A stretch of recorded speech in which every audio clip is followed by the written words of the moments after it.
Hey guys and gals, how you doing? Today we talk about a classic movie back in the days of 1959. We're getting close to the 60s of the hippie era. But 1959, end of the 50s, man. Rock and roll, poodle skirts. Good times, man. Good times. My father's good time, not my good time, though. But, movies back in those days, like in the 50s or 40s, I would say, mainly the 50s. Um, 50s, I say, was more towards like UFO, creature feature, mutation, black and white era.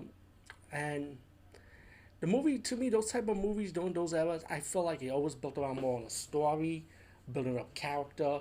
And, the special effects was super cheesy, even though for its time. But still, you gotta love something about it. Um, like I said, this movie, if I didn't say the name, I should have said the name. It was called Telling the Midnight Sun. But I also did some research, and it was also called Space Invasion of Lapland. So I don't know if this is the original title in Sweden, which looked like this the origin of this movie. So we watching actually a Swedish horror, But it does have a star in the movie, John Carradine, who's Dave and Robert Carradine's father, Bella's name off. I think John Carradine was also Dracula, the modern, then after Bela Lugosi's Dracula, I would say, if I'm corrected. Um, Either way, let me just tell you what the point of the movie is. The movie is about this ship that crashed in the avalanche, like in the snow, and I think it was crashed in Sweden because you like see a lot of Tibet, Tibet, uh, Tibet. Excuse me, I'm bad.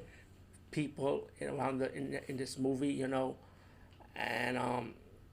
pretty much you get the scientists, hire this geologist to come with them to Tibet to investigate on but what's crash landing in the snow. Meanwhile, you also got the scientist's daughter who's like a champion ice skater, and the Swedish scientist likes her, and she also likes him too. So the movie's majority like developing like a little character love story between them, and once we get to the investigation about the scientists trying to find out about the UFO ship and what's going on, you also get this Bigfoot creature appears, towards later towards the movie. And even though the creature shows up late, I still find myself enjoying this movie because this is old school. The acting is good. The actors take pride in doing their horror movies or in the movies they're doing in general. You know what I'm saying? It's not like, oh, I'm getting paid to do a horror movie, or like these scream queen girls these days. I apologize, but like they want to capitalize on the horror genre with the horror fans. These are people that actually love doing the movie and they just want to do it. Because it's a movie. They bring out their best work. Whatever they could. So I found out the acting to me very good in it.